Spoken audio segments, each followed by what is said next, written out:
Vou falar uma coisa pra vocês, hein? A apresentação do Marcelo ontem em campo, ela tá sendo mais falada do que o próprio resultado do jogo. Essas imagens aqui, ó, do Brasileirão, viralizaram aí na gente. Essa aí, olha o efeito na criança. Olha esse passe de 3 dedos. Olha isso. Absurdo. Foi o primeiro toque fatiada pra todo quanto é lado. Esse drible aí colocou o Martinelli Oi, em Gabi. O André tomou amarelo por retardar a partida. Falhou, se enrolou e acabou perdendo a bola. Essas imagens estão rodando o Brasil, rodando o mundo, através das redes sociais. E acontecia algo que a gente pedia muito, né? Marcelo atuando no meio-campo. Só que aí temos um problema. Ou melhor, o Diniz tem um problema, mas é um ótimo problema. Aonde encaixar o Marcelo pro jogo contra o Internacional? Encaixa o Marcelo na lateral esquerda e saca o Diogo Barbosa do time, que vem tendo excelentes apresentações, ou coloca o Marcelo no meio-campo, deixando o Paulo Henrique Ganso no banco de reservas. Mas aí vem outro problema. O Marcelo ontem entrou aos 19 e 20 minutos do segundo tempo, perdão. 19 e 20 minutos do segundo tempo. Jogou meia hora, aproximadamente, com os acréscimos, né? E no final do jogo, ele terminou a partida completamente extenuado, cansado, fadigado, deitado lá no chão, tá? Marcelo jogou meia hora. O Marcelo, infelizmente, ele não tem as condições físicas ideais. E aí eu pergunto, qual será a escolha do Diniz? Será que ele vai optar por colocar o Marcelo iniciando a partida e o Ganso sem ritmo de jogo entrando ao longo do segundo tempo? Será que ele vai começar com o Ganso e botar o Marcelo no segundo tempo? Ou será que o Marcelo começa como titular na lateral esquerda e o Ganso no meio? Lembrando que a gente está falando de dois jogadores, galera. Um sem as condições físicas atuais, que é o caso do Marcelo, e o Ganso que está mais de um mês sem jogar. Então, por mais apto que ele venha a estar, ele vai estar completamente sem ritmo de jogo, tá? Isso é uma dor de cabeça ótima pro Diniz, isso é ótimo pra gente, e isso é péssimo pro Internacional.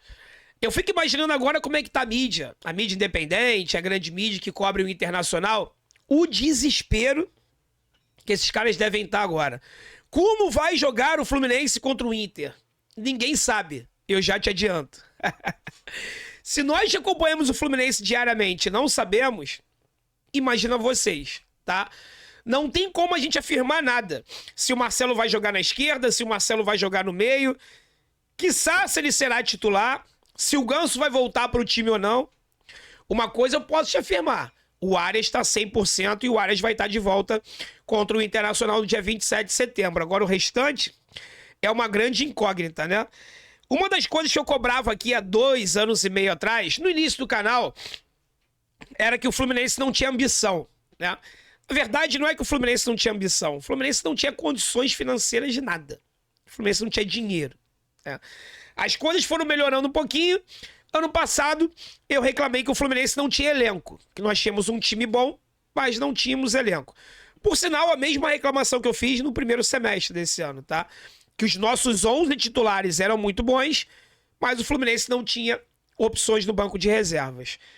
Esse problema foi resolvido nessa janela do meio do ano, tá? Principalmente com a chegada do Léo Fernandes. Rapaziada, olha esse gol aqui. Olha isso. Da câmera da Flu TV. Olha que golaço.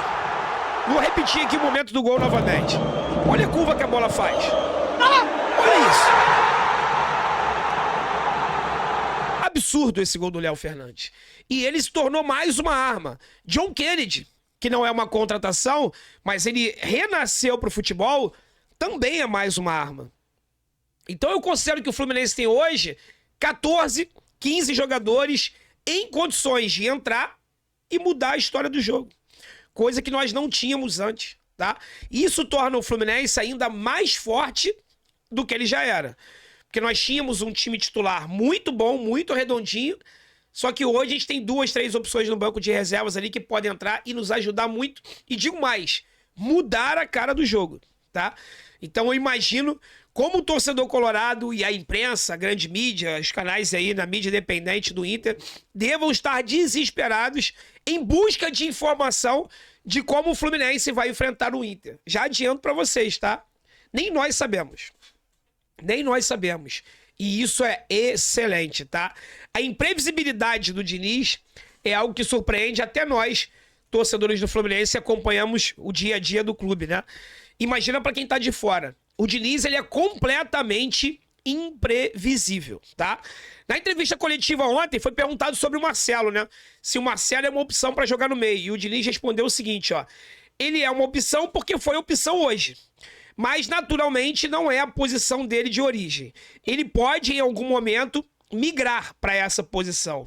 Eventualmente, sair jogando em uma partida ou durante o jogo a gente usar ele nessa posição. Ou seja, deixou todas as possibilidades em aberto, né? Até, eventualmente, o Marcelo começar jogando, tá? Ele continua falando do Marcelo. Marcelo é um jogador absurdamente acima da média no ponto de vista técnico. Extremamente talentoso. Um dos maiores jogadores que vimos nos últimos 15 anos do futebol mundial. Ele está se encontrando cada vez mais no Fluminense. Está feliz, sempre ajuda os garotos e é sempre um prazer ver o Marcelo jogar. Espero que ele consiga ter vida longa no futebol. Falou o Diniz aí sobre o 12, né?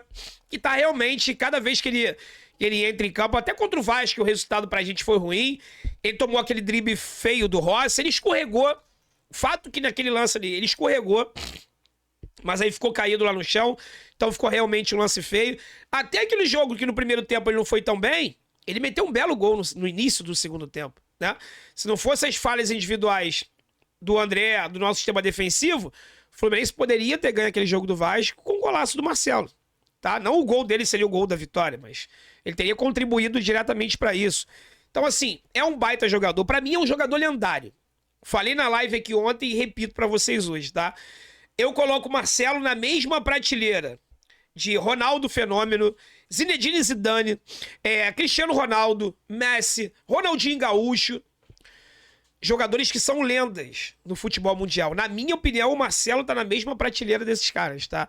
Ele é uma lenda e hoje veste a nossa camisa e pode nos ajudar muito. Ontem também, citando aqui a nossa live pós-jogo, um inscrito do canal, né, um guerreiro que tava com a gente na nossa live, falou assim, André, mas eu acho o Marcelo melhor do que o Ganso pra jogar no meio campo. Eu respondi pra ele, sim, o Marcelo é melhor do que o Ganso pra jogar no meio campo.